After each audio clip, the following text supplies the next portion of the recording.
Hidup Aceh Sumatera.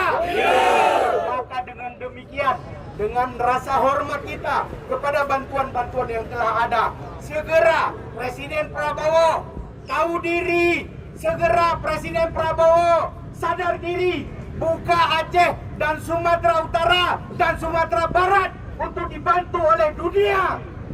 Allahu Akbar. Allahu Akbar. Hidup Aceh Sumatera. Kita tidak menjual harga diri.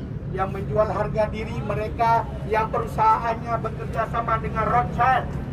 Perusahaan-perusahaan Yahudi itu bekerja sama dengan Yahudi-Yahudi di Jakarta. Dengan pejabat-pejabat besar, dengan jenderal-jenderal besar. Polisi-polisi lapangan, tentara-tentara lapangan, mereka berjibaku tanpa alat untuk membantu. Jenderal-jenderal di sana, menteri-menteri di sana hanya mengatakan bahwa semua normal saja. Tentara, polisi, masyarakat membuat jembatan berhari-hari, sudah 21 hari belum selesai. Kenapa? Karena peralatannya sederhana, peralatannya seadanya.